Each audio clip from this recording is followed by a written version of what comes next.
Hello everyone, what's poppin'? What's good?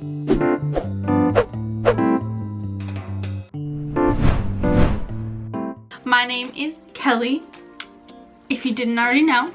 Most of you probably didn't.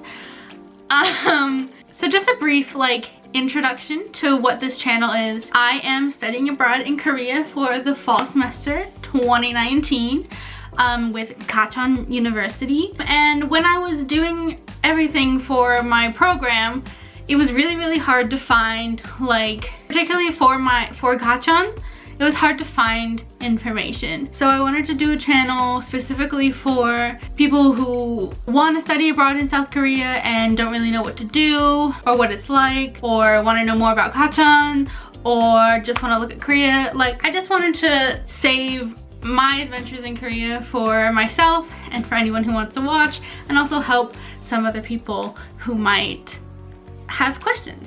This video, I decided to do just the basic introduction to starting study abroad. So how to get started. If you have any questions about paying for it, I have some tea. Can you guys tell I talk with my hands? We're already here. It's already chaotic. What's up? So the process, getting started, paying, maybe different ways you can pay for it, you know, the different steps that I've taken as of now to get to study abroad. So, getting started. My first and biggest advice, all of my friends who I talk to about this, as well as me, all say this, but start early. That's one of the most important things that you can do to make sure that you get the program that you want, to get funding that you might need, to be well informed in what you're doing. This is one of the mistakes that I made. I thought that it was gonna be a lot easier than it was.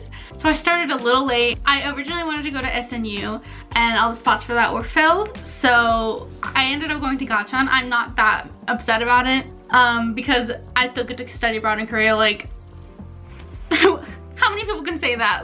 That's my main advice, is start early. Start everything early, probably way earlier than you think you need to or want to. If you know you want to study abroad, going into college, if whoever's watching this is in high school, try and figure out which semester you want to go abroad so you can start super early. So I would say at least a year before you are gonna actually go, at least start thinking about it and start talking to people from your university study abroad office. What one of my friends did, she started talking with the study abroad advisor the semester before she could send in an application, which is usually the semester before you go.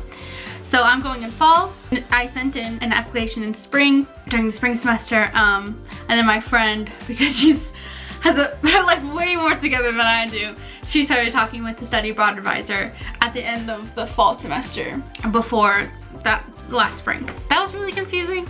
So yeah, start early, get in contact with, even if you just have basic questions looking at your program, just funding and stuff, talk with your study abroad advisors or your office, because they will know what the best thing to do moving forward is.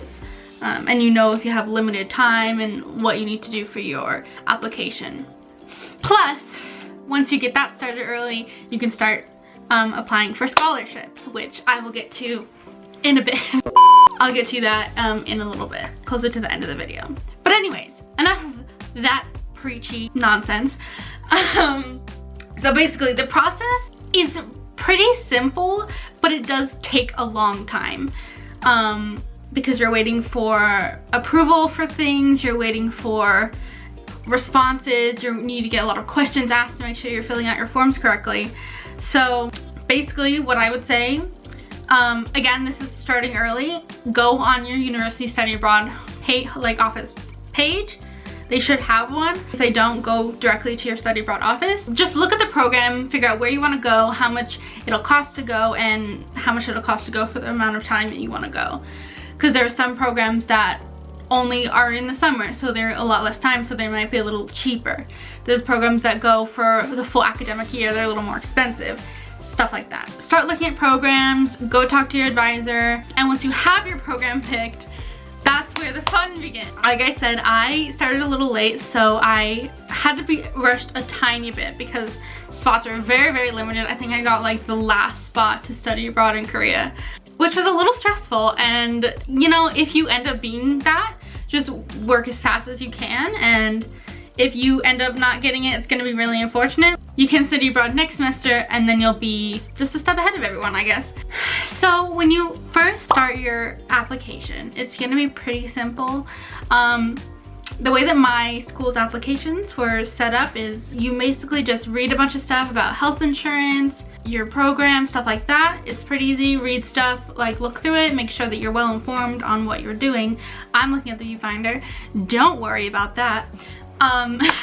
My school required that you make a campus health appointment so that you for sure are gonna go to campus health and get informed about vaccinations that you need, stuff you need to look out for whatever country you're traveling to. It just depends which country you're going to, whether you'll need vaccines or you need to be worried about, you know, water safety or something like that. And your campus health people should let you know about any risk. The hardest part about the application is if you don't have a passport, getting a passport. That was a requirement of my application as well, and I didn't have a passport because I've never gone out of the country, so I had to get a passport and I had to get that sorted out. The process again is pretty simple, it just takes a lot of time, so that's why it's really good to start early so that you know that what you need to do. Like, my school is pretty cool about the whole thing, so as long as I went to the passport office and scanned in a little receipt that said I'm getting my passport, they're cool. And then once you get it, you just send it in to the advisor or whatever, they update it, and it's all Gucci. So that's like relatively difficult, not too hard. It's just, again, takes some time. Also, make sure that if you do have a passport, make sure that it is not going to expire at any point during the process or while you're abroad. That won't be good. You'll get in trouble. You don't want to get arrested for having an expired passport or something like that. That's, you know, a process.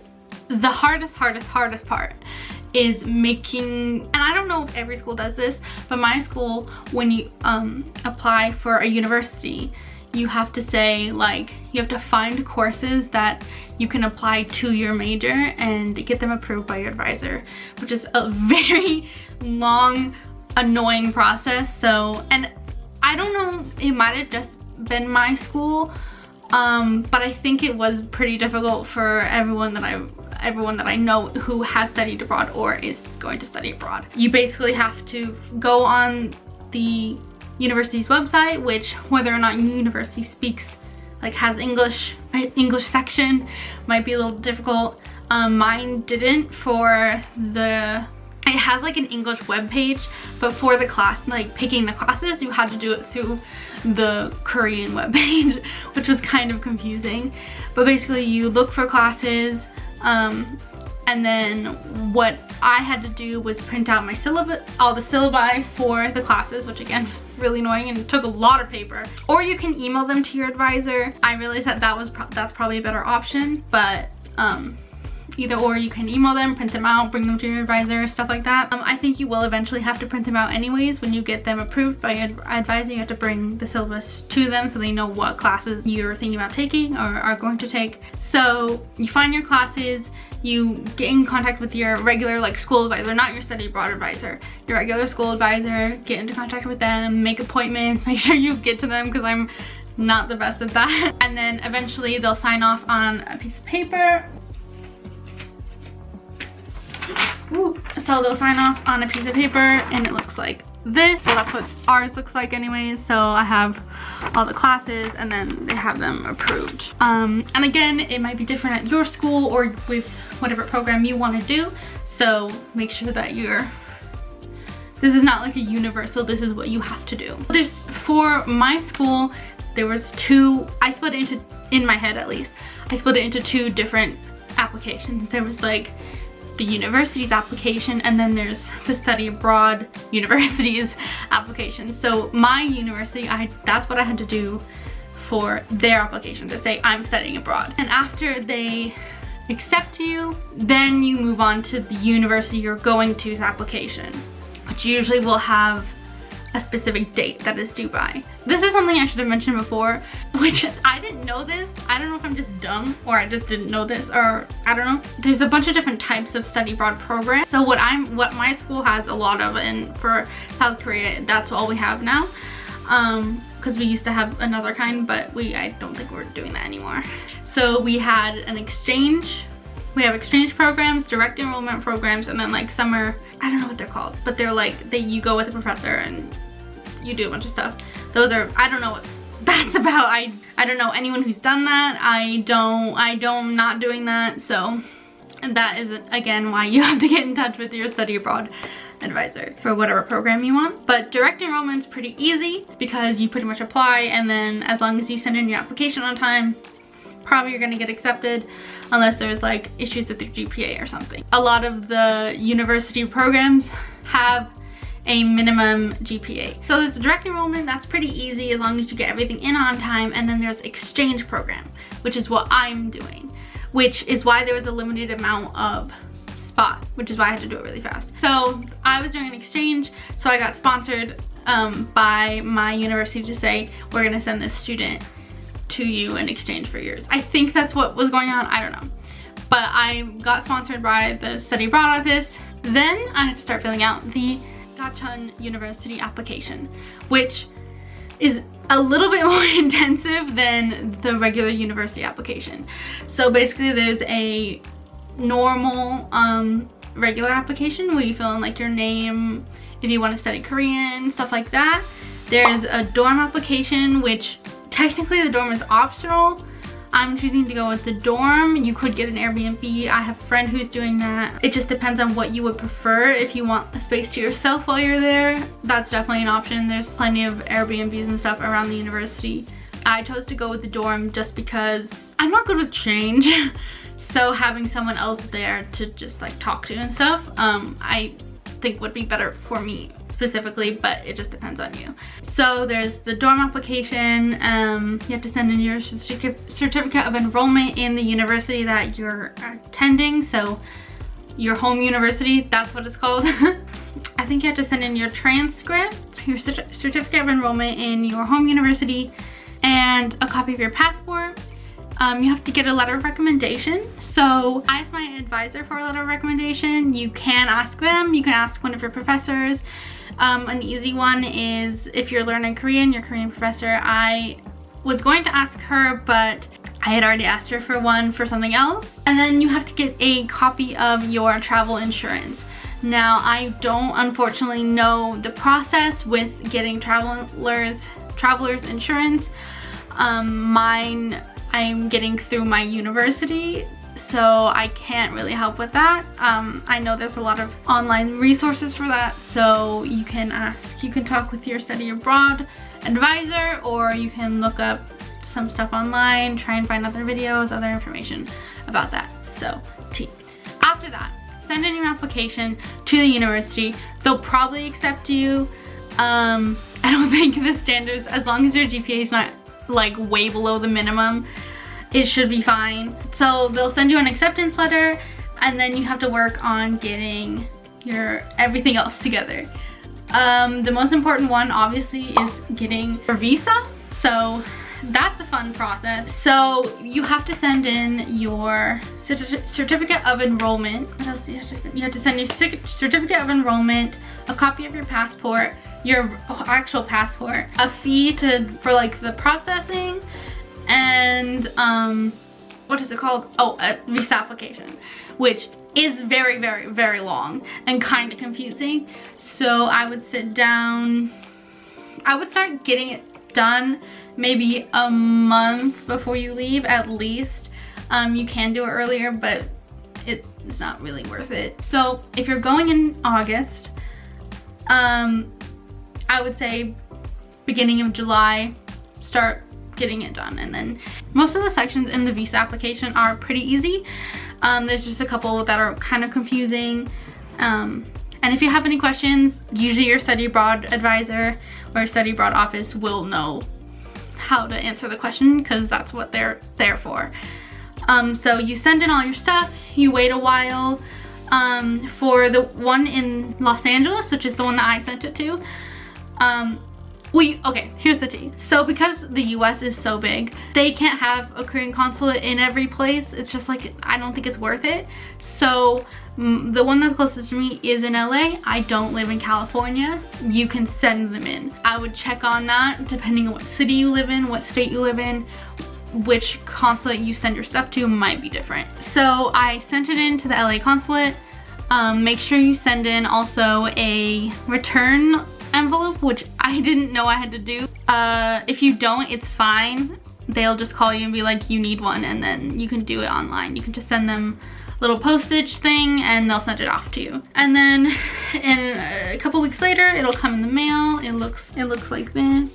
Pretty cool. So after that, pretty much it's just getting everything together. Getting all your stuff together. I will be doing a pack with me, so I'm not going to be talking about what I'm bringing yet.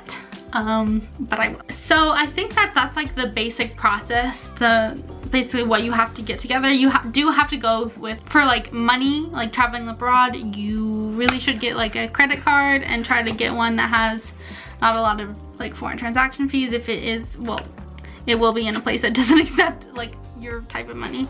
Phone, talk with your phone. My mom got me an international plan for some reason, which just allows me to use like data when I'm not connected to Wi-Fi. You can talk with your phone company about that, or you can just sort of wing it. I don't know, talk with your phone company and see what's best for you. So last little bit, paying for it. This is like a big issue that pretty much everyone who studies abroad or who is thinking about studying abroad is the problem. Because no one has that kind of money usually. With paying for it, it is pretty expensive. The longer you go, and depending which country you go to, it will be more expensive. So like for example, at my university, for either one, it's about $12,000 to study abroad, and then that's just for the semester, and then for the full year it's about $20,000. This kind of goes along with starting early. Talk with your study abroad people, talk with your financial aid office, talk with your parents if they are able to support you in any way. I know that sometimes, like my parents are helping me, or my mom is helping me with some stuff. I have a friend who her parents are helping her a little bit with financial stuff, but I have another friend who didn't really get a lot of help just because her family can't afford it. There are options for pretty much everything. So again, starting early will help you start funneling through scholarships and stuff for study abroad, scholarships, grants, stuff like that.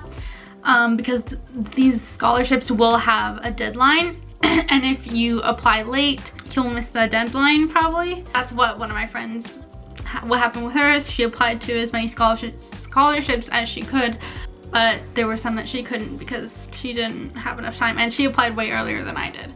Just like look into scholarships, start early. Again, that's like the most important thing, is starting early. There are a lot of scholarships, lots of grants out there for study abroad.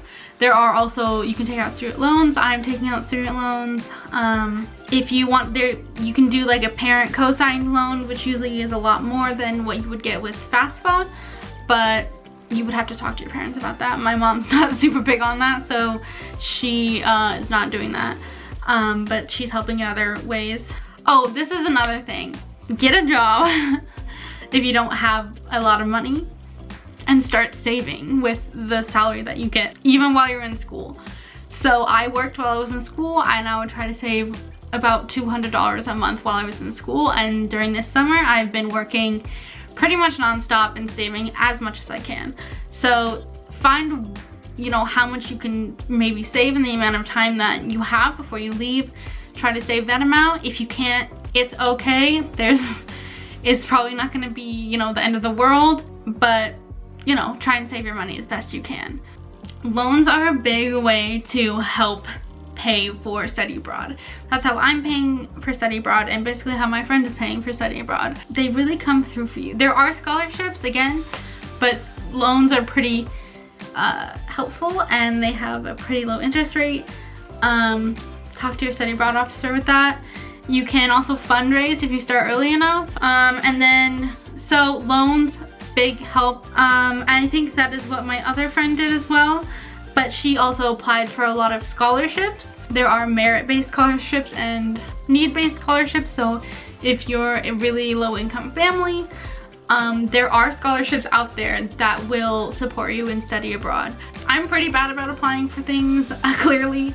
I did apply for one scholarship. It's the Boren scholarship. It is very competitive. That's definitely an option. It's pretty intensive. That was another part of when I was doing the application. I was also doing the application for Boren. It's pretty intensive. That one I would start early as well. You have critical language scholarships if you're going to a country that is a critical language, like Korean. You know, like Korean is a critical language, and Korea is yeah. The Gilman scholarship, that's a pretty big federal study abroad scholarship. That is, I think, needs-based. But it's pretty easy to find stuff if you look it up. Like, just Google it. You can find a bunch of scholarships that you can apply for. You can also look through your school. My school has a scholarship webpage, basically, where you can find whatever scholarship you might need and can apply for, like are eligible for. So look through your school if you have that.